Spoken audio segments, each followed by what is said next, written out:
Hey guys, welcome back to my channel. This is Charles from Channel Books on Stereo. We're doing things a little bit differently. You're not seeing our faces. So we're going to be trying to do this podcast style. So Mhm. hopefully you guys like it. We're trying this out. If you absolutely hate it, please let us know. I have always my lovely guest, Taji from Taji's Books. Did I mess up your channel name? I feel like I messed up your channel name, did I? It's Taji's world of books. It's my world. We're Oh, all living in my world of books. okay. Okay. Whatever you say, Taji.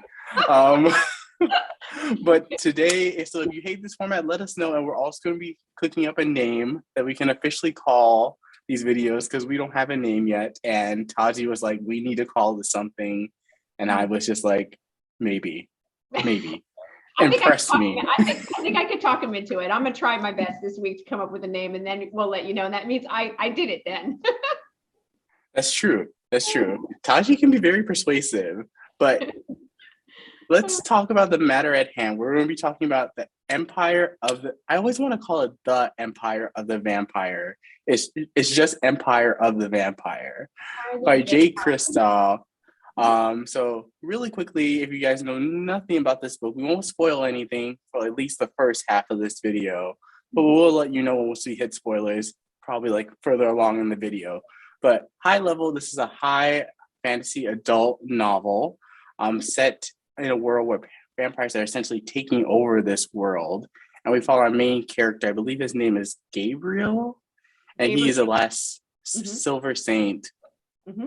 which is essentially someone who is half human, half vampire. And Mm-hmm. he's basically recounting his story while he's in captivity by said vampires. And that's all I can give you in terms of synopsis. Like that's basically what it says if you look up the book. Like that's all I can tell you. But Taji, why don't you get us kicked off? Like, what are your overall thoughts about Empire of the Vampire? So, Charles, you know that I absolutely loved this book. I loved it. It's not considered a romance because for a romance to be a romance, you have to have an HEA, but there is a forbidden romance element. I'll say that without getting into spoilers. And so for me, Jay Kristoff has, and some people may disagree with me, but I feel like he has a formulaic style of writing, and that formula works for me. It is, bloody, gory, high stakes, fast paced, lot going on, cast of characters. He writes in a very interesting way. I want to know more about the characters. I love the main character, Gabriel. I loved his story.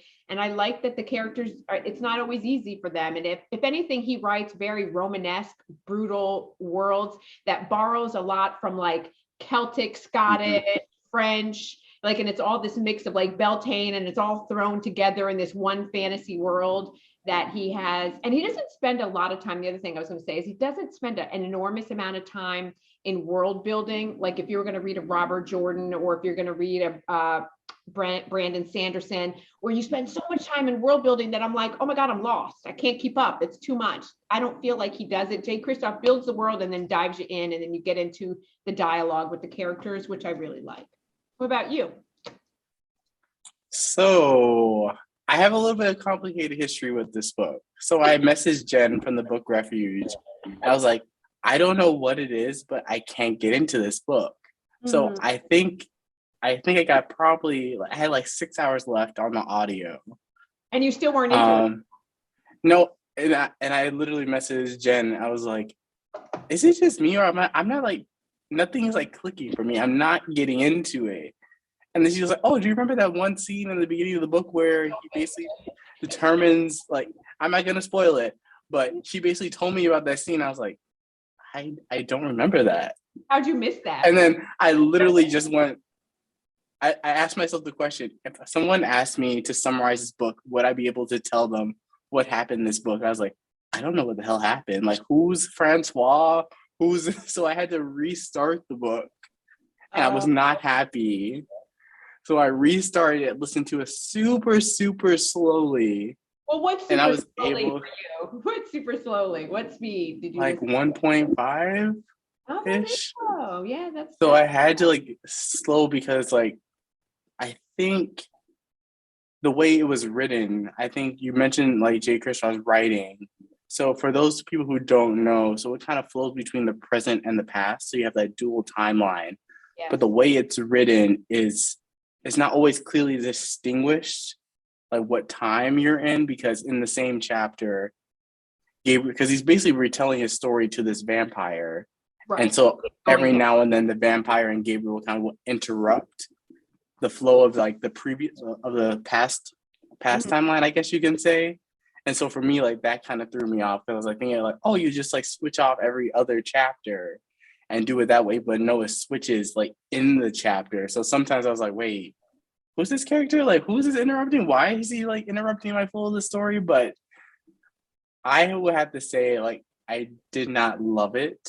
Mm. Um, I found it like really hard to get through, and I was like, I was about to message you, Taji. I was like, but we had to wait until we filmed it. I was like, this book like nearly broke me because like Well, I had to slow it down so slow. I had yeah. to pick up the ebook, so I'm like really paying attention because I felt like it just wasn't clicking. Like for some reason, I wasn't getting drawn into the story. Like some of my favorite characters, like Astrid, who I'm Mm. not gonna spoil where she comes into the story. I was like, I like that character so much more. And I wish we were following her character a little bit more throughout the Mhm. narrative.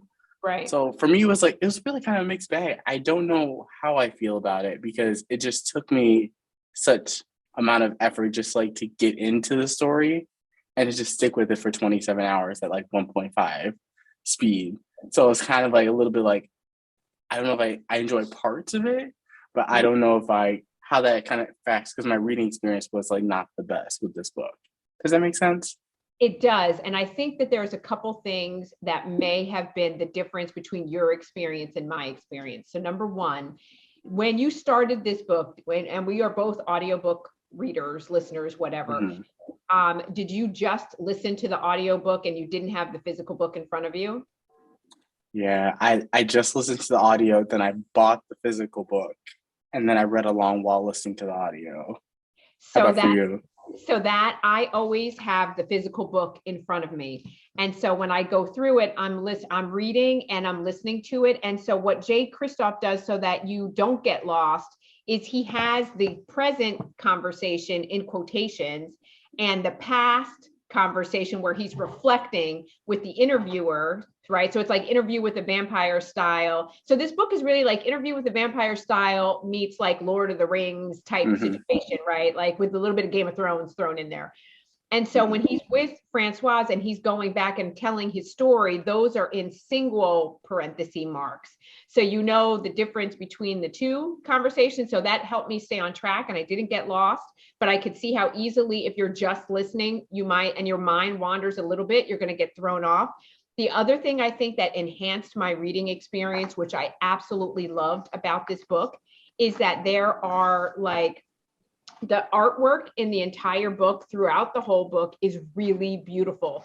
So It's whatever beautiful. scene that you're talking about, if he's going back and talking about the vampires or a new character, there is a beautiful piece of artwork that's done in black and white, but very detailed and intricate at each page throughout the entire book. So you can see what that character looks like. You can see Gabriel at different phases of his life and different trials that he's going through. And so I think that that also enhanced and added to the story because the artwork I just absolutely loved in so many ways. So I thought that Mm-hmm. changed my experience as well. Yeah, I completely agree because listening to the audio, they don't delineate at all between like the past and present. It just like switches, and you're like, oh, okay.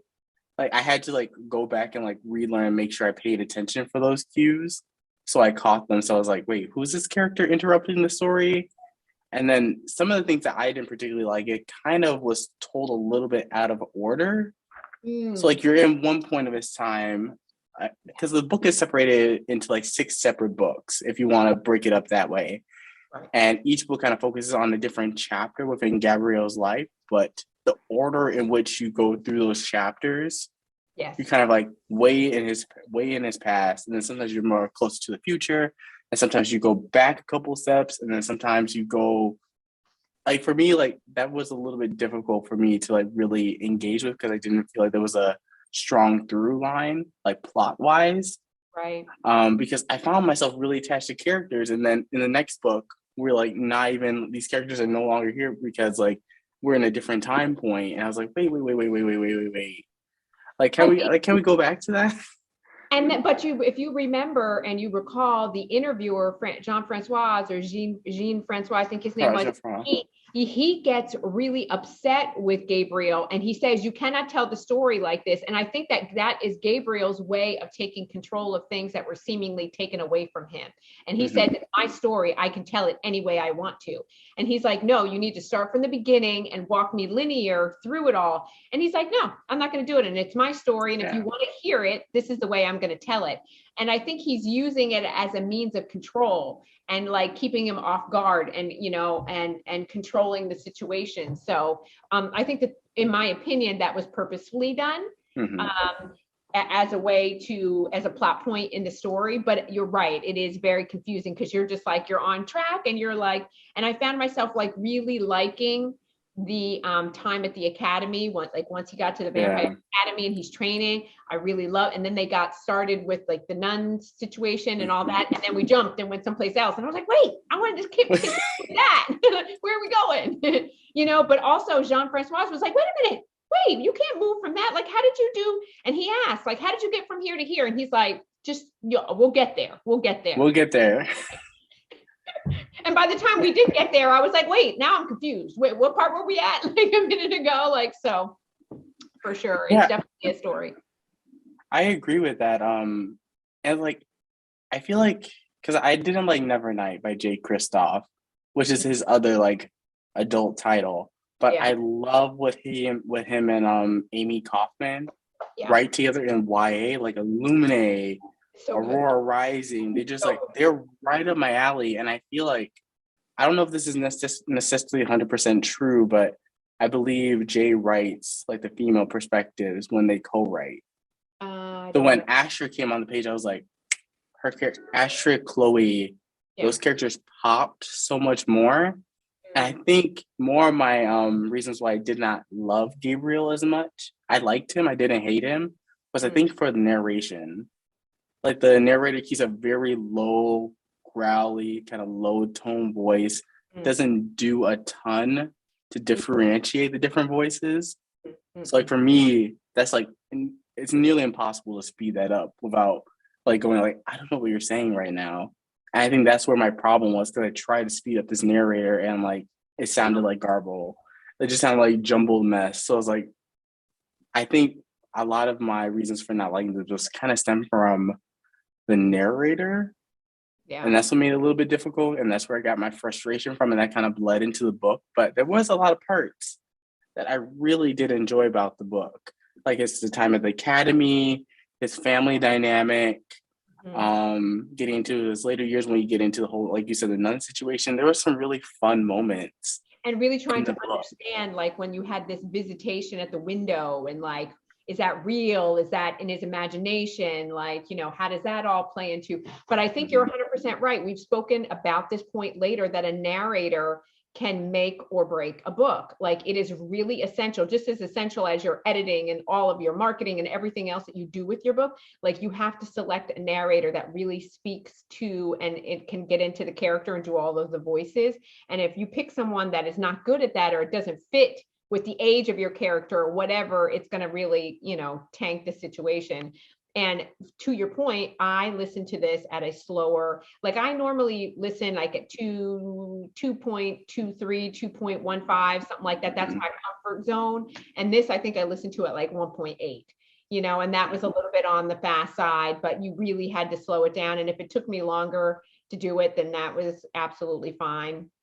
And like you said, it's a 27-hour book, but for me, because I was so interested in the storyline and like, I just love, you know, because the dynamic of the vampires in this particular story is that it follows the male lineage, and whatever your vampire, and this is not a spoiler, whatever your sire is or your father determines which house. And I think there are like 5 houses of vampires that you could. No, there's four. I think there's 4. There's four. There's one lost one. Oh yeah, that's true. That's true. Yeah, there's one lost one. Yeah, so there's 4 originally and then 1 lost one. So that means that you inherit the power of that house. And so you can either control animals, or you can be, you're very strong, you have a tremendous amount of strength, or you maybe control elements or whatever. And so like all of that world building and that storyline, like I really got into. And, even though, like I said early on, that this is not a romance because there's technically, it has to have an HEA, there is some sexy time that happens. There's some sexy time. And so for those of you that have read Blood and Ash by Milla Vane, and we talk about that like whole like situation that happens with the the bloody hand job, if you will, like this is a vampire novel. And so, there's some vampire stuff that happens in this. So there's definitely some sexy time. So it's an adult novel for sure. Yeah, definitely. I did not get the sense, like, I was like, just because a book has like sexy times, I'm like, I don't know how you, because even the narrative itself, you don't really find out who he's pining for until like much later on. You get like a hint, like when one particular character shows up, you Yeah. think maybe, Yeah. but it's really, you don't get a lot of development until like maybe like a little, it's like more on the back burner, because you can tell while he's telling a story he doesn't want to focus on his love life and like his and all that stuff that goes But into it's that. There's some, there though. It's there. It's like for me, yeah. see, I didn't see it that way. I saw it as pretty early on. I identified what that was going to be as soon as they sort of got to where they were going. Like I Mm-hmm. identified who that was going to be. And I felt like the whole reason that we were getting his story is because this is some kind of a plot buildup, and I don't want to say why, but a plot buildup to why he was sitting in this chair and why he was where he was, that we had to get all of it to understand how we got to present day. And this book wrapped up with us understanding. And even though this is one of a trilogy, right? I think Jay Kristoff did a good job at wrapping it all up so that we understood the first part of why he was there where he was. And then the continuation will be the continuation of the story, but we weren't sort of left hanging with, I still don't know what's going on and where's that, like it ended at a really good place, if that makes sense, right? And so I feel like this. I feel like this is like one book where like I'm completely on the other side from. I finished the book and I was just like, okay, like I sat through 27 hours, and this is how you end it. I'm like, okay, like I got that resolution, but I think for me, like I read a similar book called The Way of Kings, I think by Jen Lyons, that it kind of features that same kind of writing style where you have like the present and the past and the characters telling the story, right. recounting the story. And that one was like way more dense. It had footnotes. It had like characters who had like 20 different names for one single character. But like the linear of like following that story, it was so easy to follow, which is like, and it kept me so engrossed. And those books are dense. Yeah. I mean, like the footnotes are like half the page sometimes. And so like, I was constantly comparing that to this book because I didn't feel any real stakes for Gabriel. I was like, okay, like I was kind of picturing like how it would play out for him in like my mind from the beginning. I was like, oh, I know this is probably this is this and this is going to happen, but it didn't. And then some of the things towards the end, I was like, I wish like you could have like gave me like book 2 right now, because I feel like I have some questions that I feel like you spent. I have so many things in the book. I'm like, you could have chopped that out. You could have chopped that out. You could have tightened that up. You could have tightened this up, and then you could have gotten to those plot points Sooner. like I just like I said like earlier, like it's just the reading experience that really kind of did me in, and I think that like kind of started to like irk and kind of like started to ruin my enjoyment of the story. So I think a lot of that stems from that for me. And that's what I was going to say. Do you feel like would you feel the same way if this book was like 15 hours, or if it was like cut in half? Would you still have the same feeling? Because I feel like you're sort of like, I gave you 27 hours of my life, whatever that is in halftime, like of my life to read this book. And then like I walked away still feeling, because I feel like there are parts of it I'm hearing you say like that you really did like and that you enjoyed and that were interesting. So I wonder if it wasn't quite as long, if you would have felt a little bit differently about it. I don't know. I feel like the length wouldn't have mattered in the end. I think it really boiled down to, like I said, the narrator. The Uh, narrator really did it in for me because I like to read at like a certain pace. I yes. like to be able to get into my story, especially when they're bigger books. I Yeah. don't like giving, especially when a big book, you have to hit the ground running from like chapter one and Right. like keep my attention through that entire book. And the narrator just really didn't do that. I found myself having to work to get invested in the story, work to like keep track of the characters and keep track of what timeline we're in. Got it. Because the narrator just wasn't doing it. Gabriel sounded very flat to me, a very flat, like a flat old guy. And I was like, Got there wasn't, but what, yeah. So I don't know where I'm going with that, but I think, yeah, it was mostly the narrator that kind it. of colored my whole experience because I did way more trying to get through this book than I do for other books. I usually go, like, you know what, throw it on 3.5. I don't care what happens. Oh gosh. Yeah. Yeah, no, I understand it took you more to digest it. But so having said that, then since we are like completely on opposite sides, and you guys, this was my pick, like, so this was not Charles's pick. I wanted to do this. So hence why Charles was like, I can be persuasive. So he was he was not gonna do this. And I'm like, I'm gonna do this. So having said that, should we tell them what our rating of the book is? Are we at that point? Yeah. You want me? Listen, I feel like you're gonna give it a 4 or 5. I gave it a 5. 5?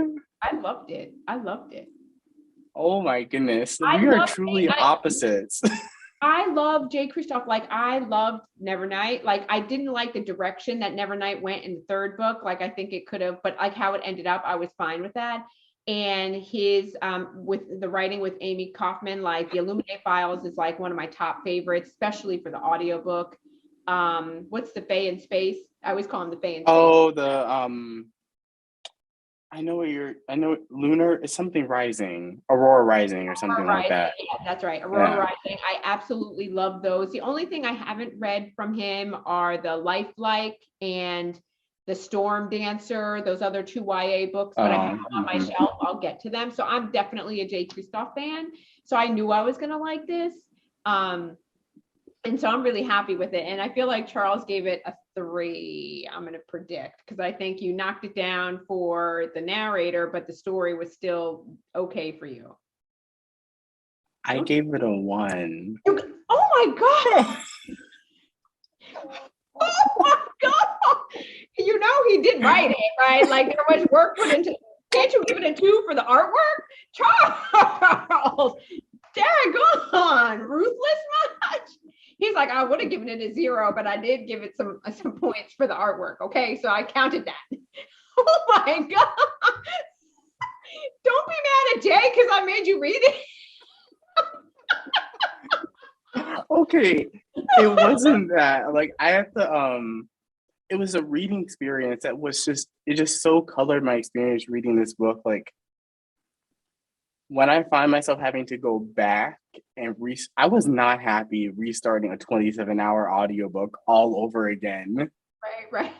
And then having to like because I had to like literally carve out time. I had to make sure like, okay, if you read one book, you can go one book of 6 for Empire of the Vampire. You can Right. go read something that you really, really, really, really want to read. You reinforcement. You're like, if you eat your peas, then you can have your. I can do this.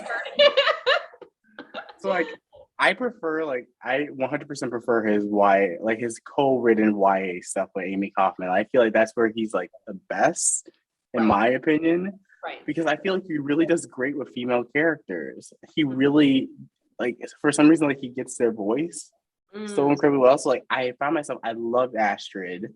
Like she was my favorite character, but she wasn't in it, or Chloe too. They weren't in it a ton. No. They really were in it a ton. But also let's talk a little about spoilers. Oh, do you want to do spoilers? Okay. So this is official spoiler time. So if you haven't read the book, sorry, it's not gonna be brief. After I finish this book, I was like, what is there really to spoil? You just say like the plot involving Chloe and the girl, and then there's Aaron and his reveal, and I was like, okay. And so it's like when I thought about spoilers, I'm like, there really isn't a ton.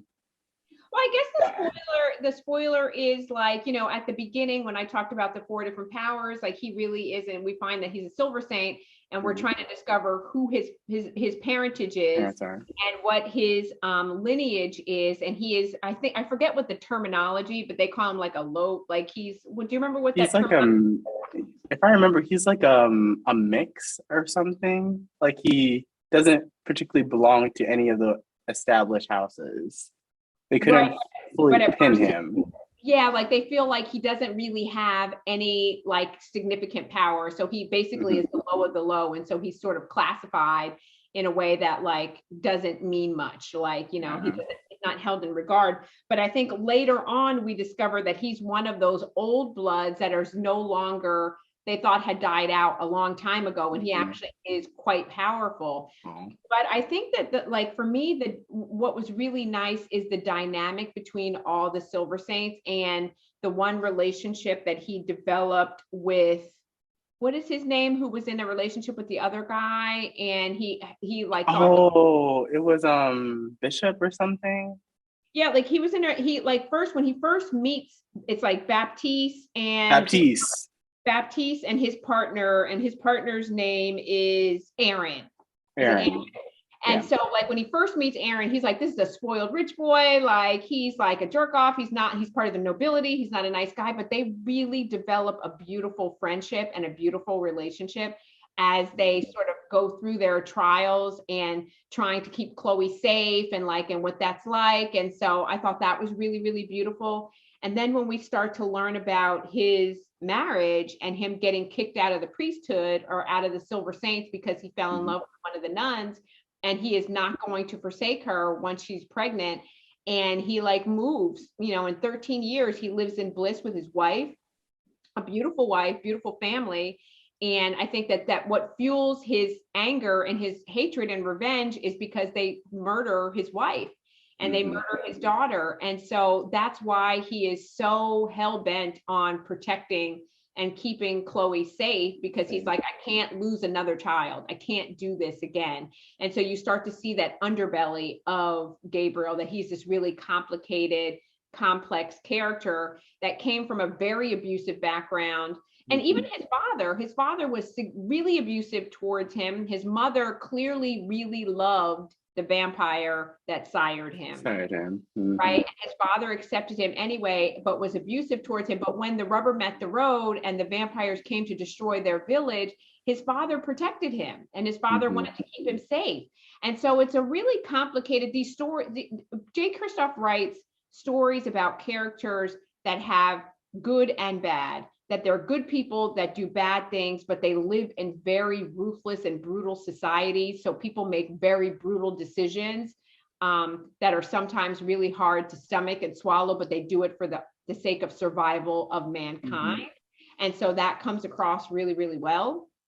So again, like I really loved that piece of it. And I loved his adventures that he gets into with Chloe, and Chloe being really independent and strong and like free-spirited, and she's not going to take no for an answer, and she's going to come into her power, and how he protects her throughout everything. So there was a part of me that was like, is he romantically interested in her, or is he like, does he see her as a father figure? Because there was a part of it where it was like a little bit ambiguous, like when we're trying to discover, but then he's older. He's much older than her. She's like, it could be an age gap. Did you just say get out of here?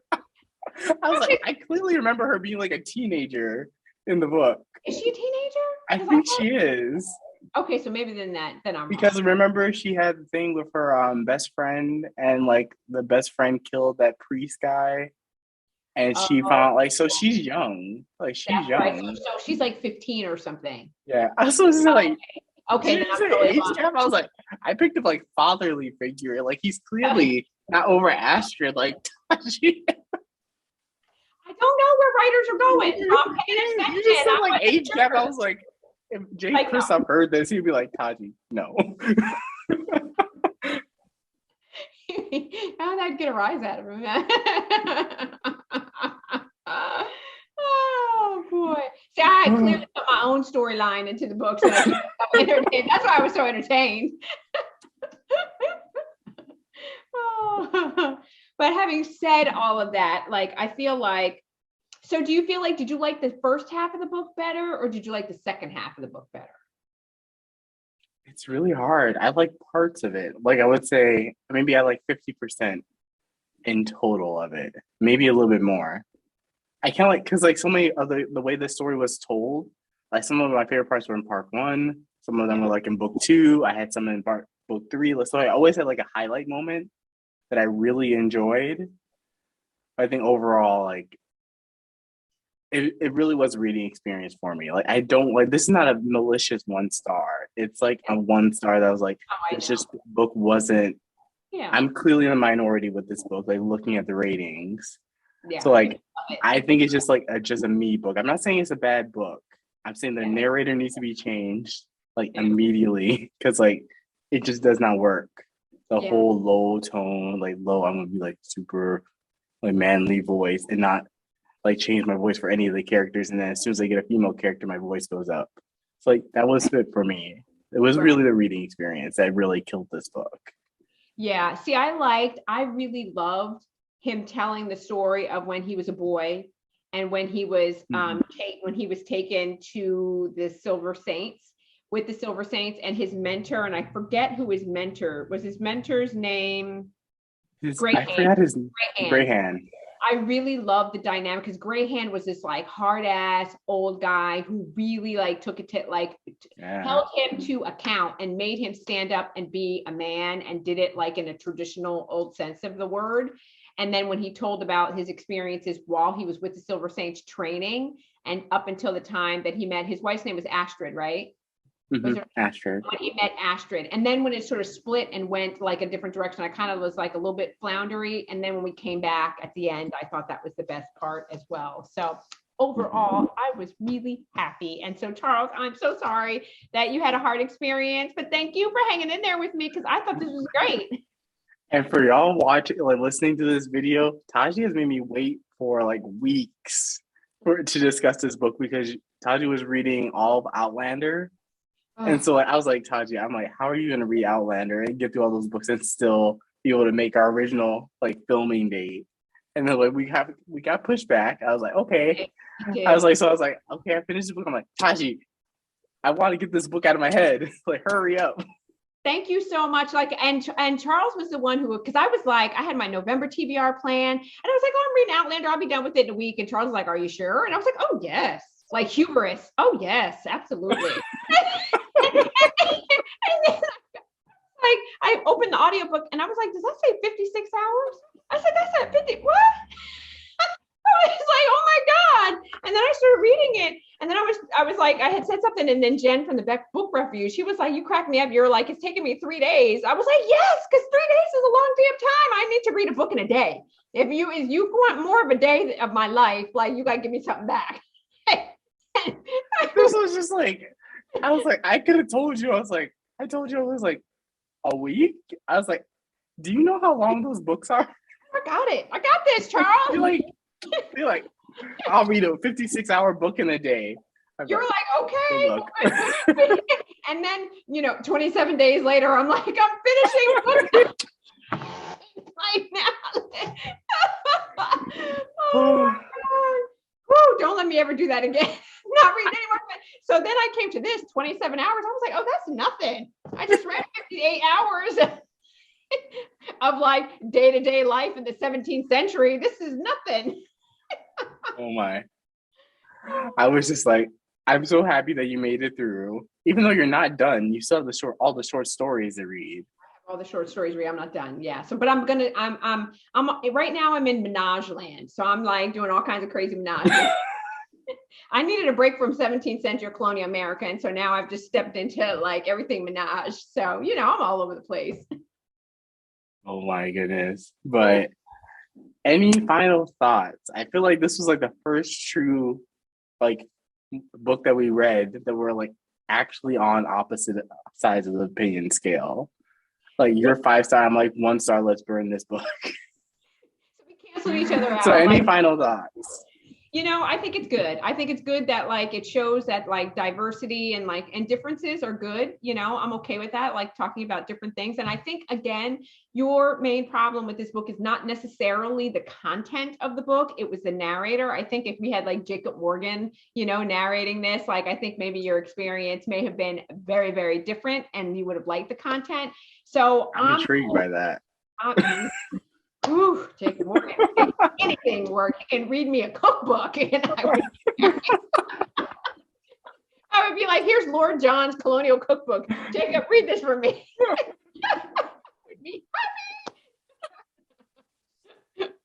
Oh my goodness! But we will be back with more videos. We have a couple of books picked out next. We'll kind of get together, like make our name, make our schedule so you guys know when we're coming back and making more videos. But stay tuned for further information about that. And any final words you want to say, Taji, before I sign us off? No, this your is second time. Fun times, Charles. So that's it. Yes. So thank you again, Taji, for just like doing this like book club with me. It's been so much fun talking with you and going over these books, even though your two book picks have a little bit of work that needs to be done.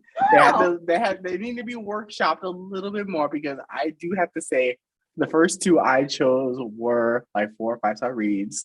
So like, you know how it is, and I introduced you to Love Hypothesis too, and you thanked me for that. Yeah, that was really good. You did. You got so, this. But you hear how Charles just throws me under the bus? He's like, the really good books are mine, and Taji picks these other stuff. So don't fault me for that. Hey, you guys, tell Charles to stop picking on me. But go give her channel a follow. She makes amazing content. If you want full series reviews, Taji is your girl. Like, she got you covered. If she starts a series next month, all 25, 30, 50 plus books have been read, and she's like, just rapid fire rate all in clips. I'm like, you could just really just like watch a whole entire series. Versus with me, you may have to wait like 2 or 5 years before I finish a series. But thank you guys again so much for watching this video, and I'll catch you guys with a brand new video. Bye, everyone. Bye.